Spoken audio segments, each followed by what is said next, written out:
Well, good morning. We're going to share a portion from scripture and then try and explain it using what's called a sketchboard, as you can see in front of you. Look very carefully to that sketchboard when I'm doing it. So I'm going to ask Janice to read from God's word first. This is the parable of the Pharisee and the tax collector from Luke chapter 18. To some who were confident of their own righteousness and looked down on everybody else, Jesus told this parable. 2 men went up to the temple to pray, one a Pharisee and the other a tax collector. The Pharisee stood up and prayed about himself.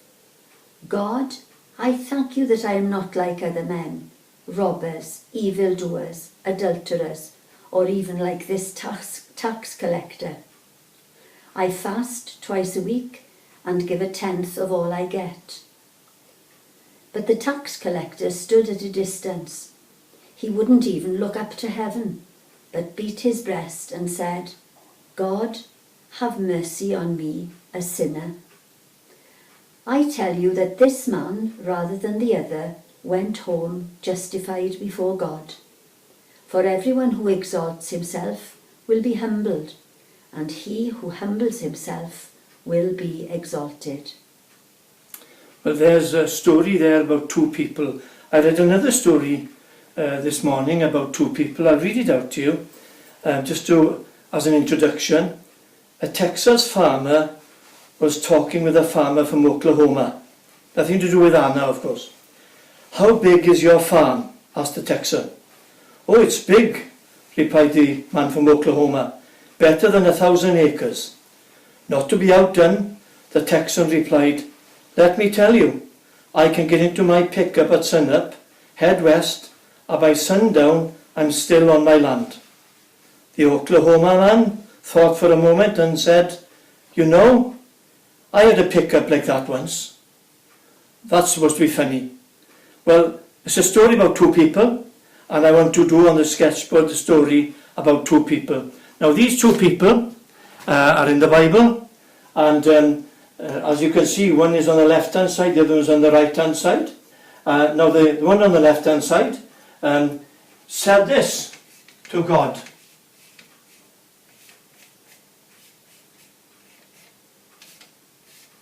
He told him he was good enough as he was. Didn't have to do anything to please God, just to be good. He also said,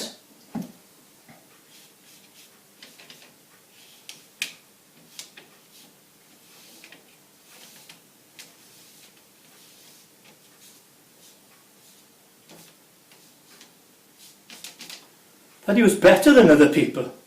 Now, I'm sorry I'm going to turn my head to you, but I've got to do it like that in order to do it properly. Now, he said he was better than anybody else, and that he didn't even need anybody to tell him anything. He also said this.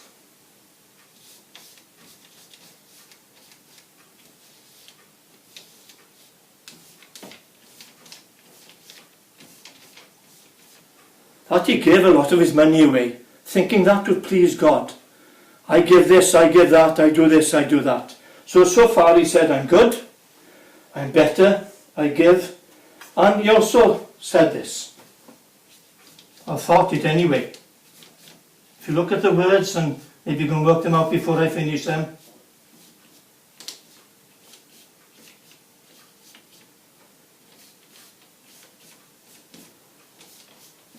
He said he deserved to have God's attention. He deserved to go to heaven.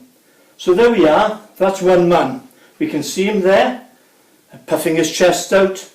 And I'm going to ask you at the end, which one you think is right, which one you think the story was talking about.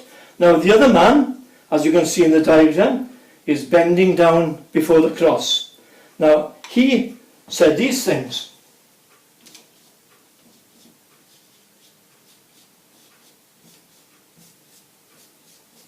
He said, I'm bad. I'm not good enough. I know my sin. I know the things I do wrong against God. I know the things in my heart, in my head. And I'm just not good enough. I'm bad. He also said,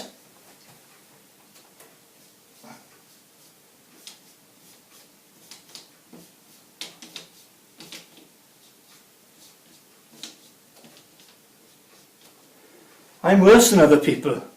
I'm not better than the person down the road. I'm no better than you. I'm worse. I'm one of the worst people because I'm bad, because I'm sinful, because God has shown me my sin. And he also said this.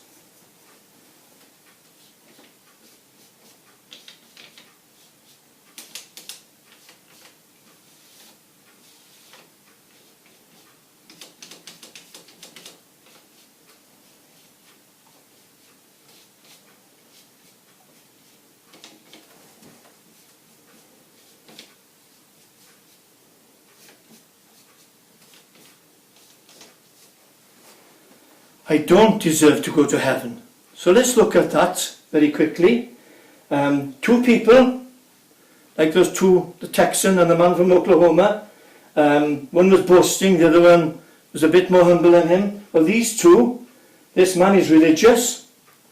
He thinks he's good enough. He's better than other people. He gives money to charity, gives of his time.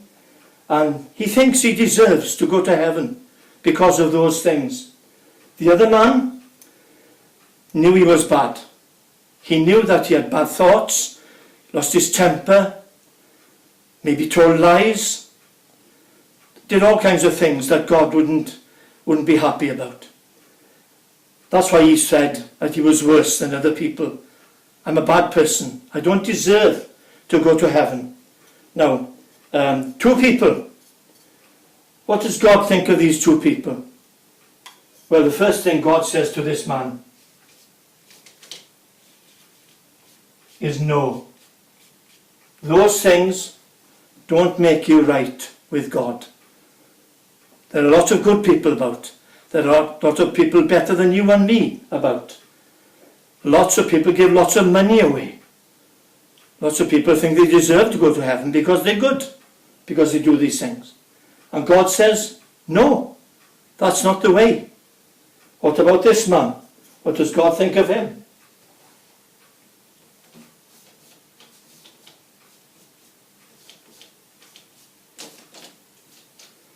God says yes to him.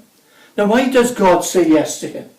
Well, because he's come humbly, low, knowing his sin, knowing he's not right with God, knowing he can't please God in any other way than to bow before the Lord Jesus Christ. And there's a little picture there of the cross where Jesus shed his blood.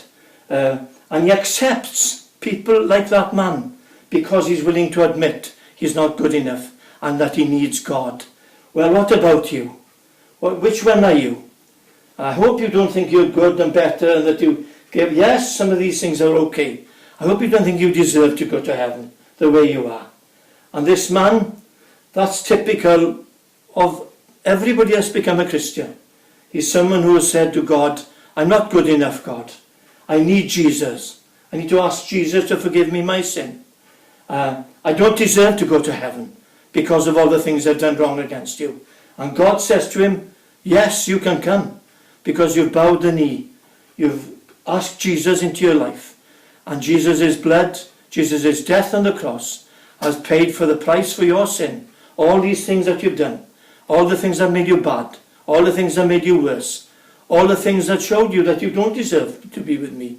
So Jesus accepts that person. God accepts that person into heaven. Well, I hope you think about what's been said on this little clip, and I hope God will bless you as you listen to it. Thank you.